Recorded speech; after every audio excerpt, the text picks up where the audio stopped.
ശ്രീ ഷാബു പ്രസാദ്, എങ്ങനെ കാണുന്നു താങ്കൾ ഇതിനെ? LDFും സ്വീകരിച്ചിട്ടുള്ളതാണ് ജമാഅത്തെ ഇസ്ലാമിയുടെ പിന്തുണ. 2011 വെൽഫെയർ പാർട്ടി വന്നതിന് ശേഷവും ഉണ്ടായിരുന്നു. പക്ഷെ പിന്നീട് കേന്ദ്രത്തിൽ മോദി സർക്കാർ അധികാരത്തിൽ വന്നതിന് ശേഷം ആ ഒരൊറ്റ ലക്ഷ്യം, മോദി സർക്കാരിനെ താഴെയിറക്കുക എന്ന ലക്ഷ്യത്തിൽ കോൺഗ്രസിന് പിന്തുണ നൽകി വരികയാണ്.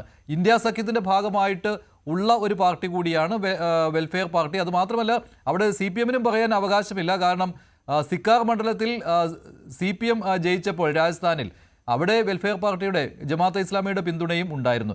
എങ്ങനെയാണ് ഇതിനെ താങ്കൾ നിരീക്ഷിക്കുന്നത്? മഞ്ജുഷേ, എനിക്കിവിടെ ഒന്ന് രണ്ട് കാര്യങ്ങളൊന്ന് സൂചിപ്പിക്കാനുണ്ട്. ഒന്ന്, 2 പ്രാവശ്യം കോൺഗ്രസ് ഇന്ത്യ ഭരിച്ചിരുന്നപ്പോൾ നിരോധിച്ച പ്രസ്ഥാനമാണ് ഈ ജമാഅത്തെ ഇസ്ലാമി. 1975-ലും 1990-ലും 2 പ്രാവശ്യം കോൺഗ്രസ് സർക്കാർ നിരോധിച്ച പ്രസ്ഥാനം. ഇനി നെഹ്റു നിരോധിച്ചിട്ടില്ലേ?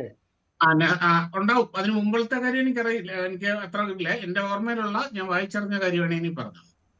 ഇനി മറ്റൊന്ന്, ഞാൻ ഇപ്പോഴും ഓർക്കുന്നു മഞ്ജുഷ, തെളിഞ്ഞ ഓർമ്മയുണ്ട് എനിക്ക്.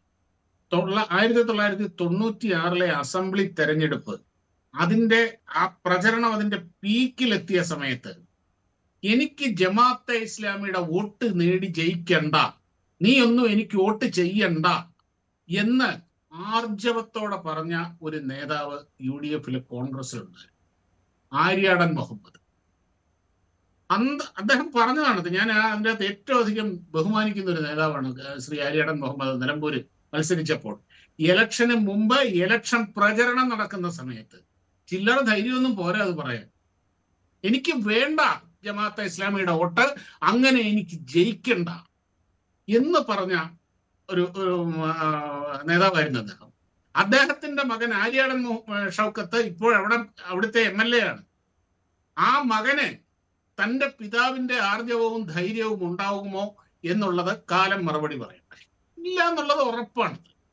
പിന്നെ നിലമ്പൂർ ഉപതെരഞ്ഞെടുപ്പിൽ കണ്ടതുമാണല്ലോ, അവിടെ നിലമ്പൂർ ഉപതെരഞ്ഞെടുപ്പിൽ വെൽഫെയർ പാർട്ടിയുടെ പിന്തുണ ഉണ്ടായിരുന്നു. അതെ, അതാ പറഞ്ഞത്.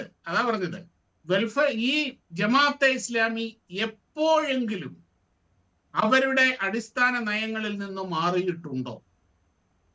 ഇസ്ലാമിക രാഷ്ട്രവാദം എന്നുള്ള അവരുടെ അടിസ്ഥാന ഘടകത്തിൽ, അടിസ്ഥാനപരമായ ആശയത്തിൽ നിന്ന് അവർ പിന്മാറിയിട്ടുണ്ടോ? ഇല്ല.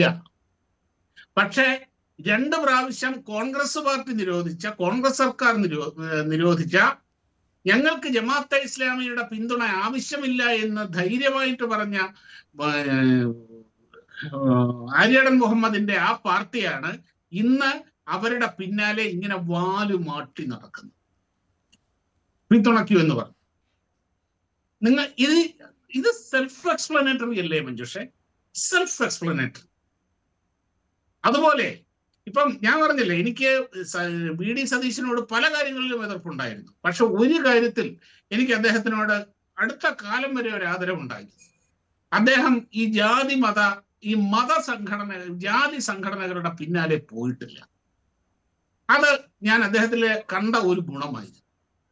പക്ഷെ അതും വെറും കാപട്യമായിരുന്നു എന്നുള്ളതിന്റെ ഏറ്റവും വലിയ തെളിവാണ് ഇപ്പോൾ ഞങ്ങൾക്ക് ജമാഅത്തെ ഇസ്ലാമിയുടെ പിന്തുണ തന്നാൽ ഞങ്ങൾ സ്വീകരിക്കും, ഞങ്ങൾക്ക് ഈ രീതിയിൽ പറയുന്നുണ്ടെങ്കിൽ ആ കേരളത്തിലെ ഈ UDF അല്ലെങ്കിൽ കേരളം കണ്ട ഏറ്റവും വലിയ ഒരു രാഷ്ട്രീയ കാപട്യത്തിന്റെ ആളാണ് VD സതീശൻ എന്നുകൂടിയാണ് ഈ കാര്യം തെളിയിക്കുന്നത്.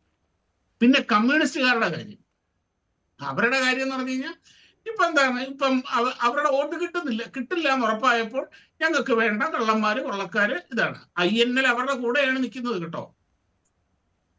മുസ്ലിം ലീഗിന് വർഗീയത പോരാ എന്ന് പറഞ്ഞ് അവിടെ നിന്ന് പിണങ്ങിയിറങ്ങി കൊടും വർഗീയവാദം ഉയർത്തിയിട്ടുള്ള ഇബ്രാഹിം സുലൈമാൻ സേട്ട് സ്ഥാപിച്ച ആ INL-നെ ചേർത്ത് നിർത്തിക്കൊണ്ടാണ് ഈ LDF ഒരു വശത്ത്, CPM ഒരു വശത്ത് ഈ മതേതര രാഷ്ട്രീയം പറയുന്നു. ശരി,